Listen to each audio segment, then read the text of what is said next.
Assalamualaikum warahmatullahi wabarakatuh. Baik, balik lagi di video kali ini.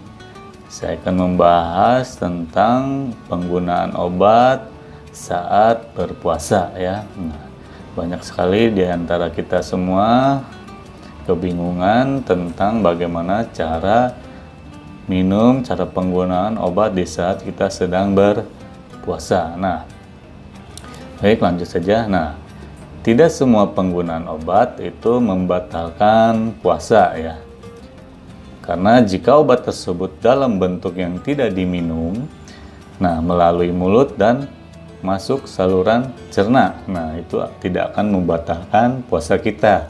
Kalau obat itu dalam bentuk yang tidak diminum, di mana obat yang diabsorpsi lewat kulit. Nah, contohnya salep, krim, plester. Nah, ini adalah sediaan-sediaan obat yang bisa dipakai saat kita berpuasa ya. Kemudian obat yang diselipkan di bawah lidah ya.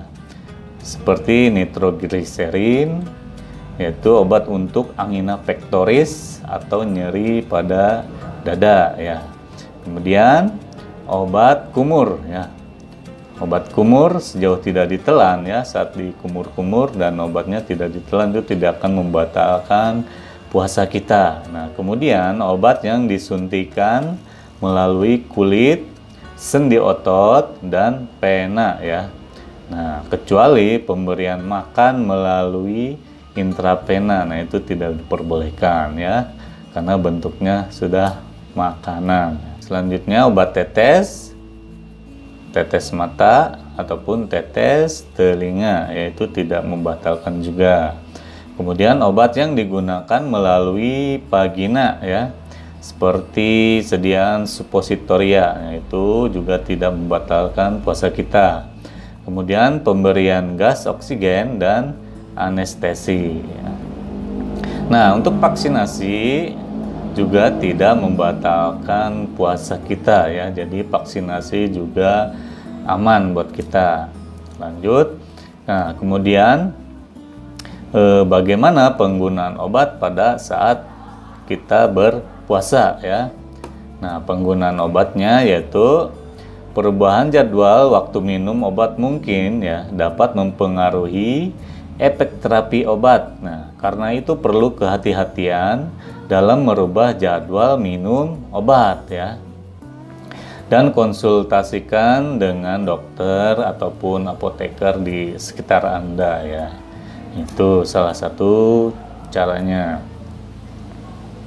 Oke, lanjut.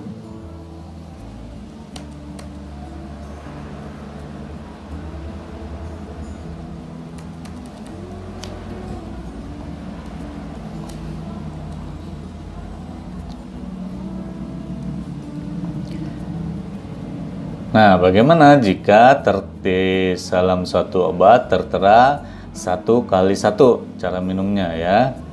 Nah, obat yang diminum 1 kali sehari tidak ada perbedaan ketika digunakan saat puasa ya. Nah, karena bisa diminum saat malam hari atau pagi hari saat sahur ya. Jadi obat yang harus diminum 1 kali sehari tidak menjadi masalah buat kita ya. Kemudian bagaimana jika obatnya diminum 2x1 dalam sediaannya, atau obat yang digunakan 2 kali sehari. Nah, disarankan untuk diminum pada saat kita sahur dan saat kita berbuka puasa ya. Jadi waktunya saat sahur dan saat berbuka. Di situ kita diperbolehkan untuk minum obat yang 2 kali sehari ya dalam sediaannya. Kemudian bagaimana dengan obat yang harus diminum 3-4 kali sehari nih? Bagaimana nih? Nah, mengganti obat bentuk sediaan itu salah satu ya caranya, yaitu dengan mengganti bentuk sediaan obat lepas lambat atau aksi panjang, sehingga pemakaian bisa dikurangi, atau ganti dengan obat yang memiliki mekanisme sama tapi dengan durasi aksi yang lebih panjang ya, tapi harus dengan resep dokter juga ya. Nah, contohnya ada obat kaptopril ya. Ini diminumnya biasanya 3 kali sehari. Kemudian diganti dengan lisinopril ya. Biasanya diminumnya 1 kali sehari. Oke ya.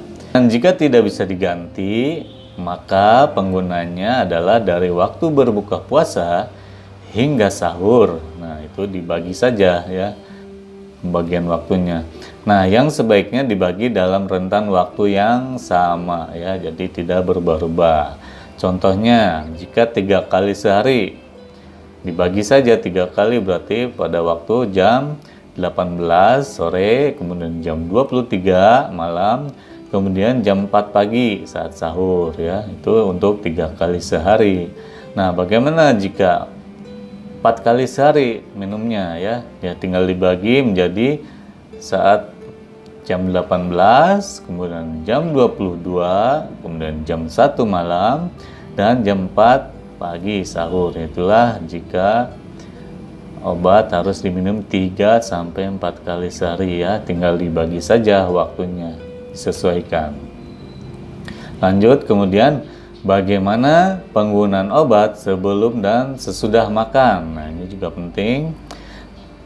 Jika sebelumnya, jika diminta sebelum makan, berarti 30 menit sebelum sahur atau makan berbuka. Nah, sebelum makan berbuka ya, berarti kita berbuka dulu. Nah, sebelum makan kita minum obat dulu ya.